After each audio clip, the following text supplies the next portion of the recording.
You wouldn't say something as troublesome as inheriting now after being out of touch for 23 years, would you? The woman who claimed to be my father's remarriage partner was very assertive. She insisted that the inheritance of my deceased father, whom she had taken care of until the end, belonged to her. Of course, I had no objections. I didn't want a single yen of the inheritance from my father who had abandoned me, his daughter. Hurry up and sign that paper. Abandon the inheritance officially. At that moment, my grandfather stopped me from signing as prompted. His eyes were burning with intense anger as he stared at my father's remarriage partner. My name is Sarah. I'm 29 years old. Since graduating from university, I've been working as an administrative assistant at an insurance agency. I'm in my late 20s, unmarried, and have no boyfriend. It's not that I don't want to get married, but I just can't bring myself to date men. The reason is simple: I have a distrust of men. The cause lies with my father. My father David disappeared 23 years ago after leaving me with my grandfather. The reason was probably my mother's death. My mother died in a traffic accident when I was 5 years old and my father was 35 years old. According to my grandfather, my father was so depressed that he couldn't hear the voices around him. Perhaps he lost confidence in living together, so he left me with his parents and disappeared. Sarah did nothing wrong. Poor thing. You can rely on your grandparents. I still can't forget the sad expression on my grandfather's face at that time. However, strangely enough, I can't remember what kind of face my father left me with. I think I wanted to forget the existence of my father who abandoned me as soon as possible.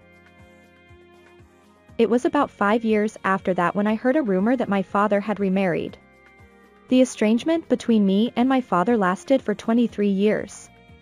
The only thing I truly believed in was the love of my grandparents and deceased mother. To be honest, I hated my father from the bottom of my heart. The fact that I was a child abandoned by his parents tormented me deeply. It was especially painful when I was in elementary and junior high school because there were only families with both parents around me. I have been teased or harassed for not having parents many times. There were times when I got into a big fight with someone and my grandparents were called out. You were teased for not having parents? That's their fault. Sorry, Sarah. You're the only one who has a hard time. Grandpa and Grandma are always on your side. Even such kind grandparents have been angry with me before. It was because I was much worse at controlling my emotions than now. I still can't forget the self-hatred at that time. Because I felt pathetic and regretted being abandoned, I hated my father even more. There are countless unpleasant things that children do when they don't have parents. Among them, it is particularly easy to understand the feeling of alienation felt on Father's Day or Mother's Day. As part of recreation, there were times when we drew portraits of our parents. There were also classmates who prepared presents happily on their parents' birthdays or wedding anniversaries. At such times, kind classmates left me alone. That kindness made me feel even more painful, but who should I complain to? Gradually, I became more isolated. What was fortunate for me without parents was that the grandparents who took me in were relatively wealthy. My grandfather is a former lawyer and is still relied upon by people in the area even now that he is old. My grandmother is always kind and good at cooking, and she treated me, who had no cuteness, very carefully. You don't have to worry about money. You can do any hobby you want, and if you ever want to go to college, Grandpa and Grandma will help you properly. Instead of directly venting anger at my father, I had all the love of my grandparents as much as I wanted. I wanted anything I wanted and sometimes said something outrageous. A rational grandfather didn't spoil me like that. Grandpa can only buy what you need for Sarah. If you just want something, you can't buy it for you. It's not because Grandpa is stingy that he says this kind of thing. It's because Grandpa doesn't want Sarah to become an adult who spends money recklessly. Grandfather is really a solid person. He is really kind, but not always so. He could be very strict at times and wouldn't forgive me for being spoiled. I often felt lonely when I went out with my grandparents. On holidays, when we went shopping at commercial facilities, there were family members everywhere you looked. Children who listened to their whimsical requests. Siblings who get along well by obediently listening to each other's words. Parents and children who enjoy the same game at the game center. Couples who look happily at their healthy children. Even though I had grandparents, there were no parents around me. Commercial facilities were places that confronted me with such reality. Why only me? There were many times when I felt such thoughts. There are many people in the world who live under worse conditions than mine. Although it was understood in my head, there was no way to fill the loneliness or pain unique to myself alone. My grandparents understood well the unbearable pain that I had. One day, my grandfather made me such a proposal. If Sarah really wants to, she can use the foster care system. You can live with a couple of the same age as your real parents as a family. However, my grandfather cut off his words and shed tears. It was the first time I had seen my grandfather cry. Grandpa and Grandma really care about Sarah and love her very much. If you say you're in pain, you have to withdraw. Honestly, even talking about this is painful. But if it's for you. My grandfather couldn't speak until the end. Rather, I didn't let him speak. I'm not going to leave Grandpa and Grandma behind, am I? Don't ever talk about adoption again. My home is here. This place where Grandpa and Grandma are is my place. If I just kept grieving, my grandparents would feel sad too. The time has come for me to face myself firmly. I thought so strongly. I accepted myself as a child abandoned by my parents and still lived positively. Thanks to the abundant love of my grandparents, I had become strong before I knew it.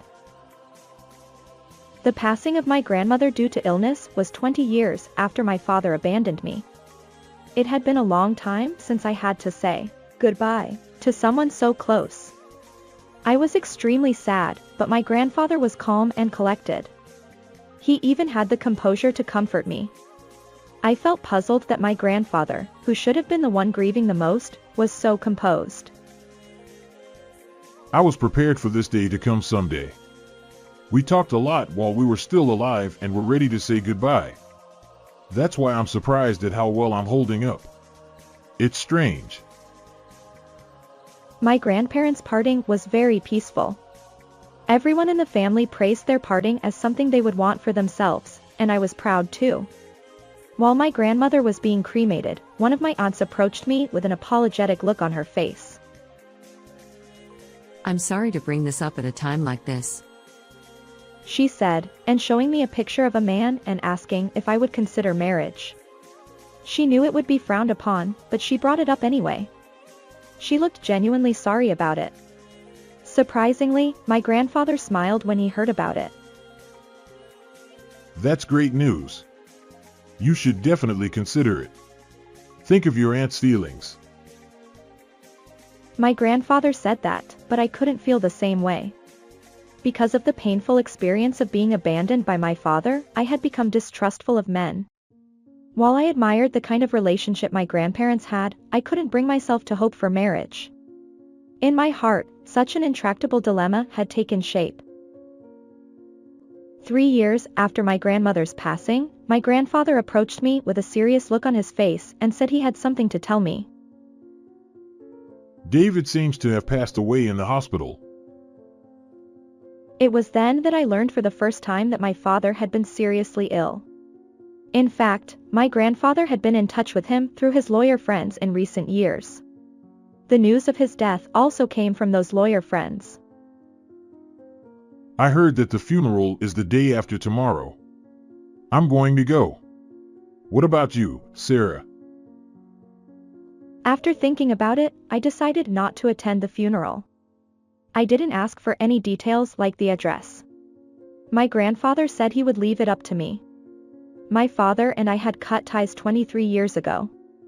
I don't have any hatred left for him now, but I don't feel like mourning him either. The next day, my grandfather took the train to visit his deceased son. I, who was left behind, reflected on the fact that I had no parents. There was no point in blaming my mother who had passed away in an accident. On the other hand, I still feel dissatisfied with my father's decision to leave me with my grandparents and cut off contact. It's just so pathetic for a person to leave their child's upbringing to their parents and cut off contact. I don't know what he was thinking, but couldn't he have done something else? A few years later, he remarried another woman. I can hardly understand it. But then again, I think to myself that there are fathers out there who are worse than mine. Fathers who are abusive, addicted to gambling or alcohol, antisocial, criminals. Compared to such monstrous fathers, maybe my father wasn't so bad after all. After all, for these past 23 years, he has never caused me any direct trouble. From the fact that he secretly communicated with my grandfather through a third party without telling me, it is clear that my father actively and thoroughly avoided any communication with me. He erased his own existence so as not to trouble my heart. Maybe that was his way of showing sincerity towards me.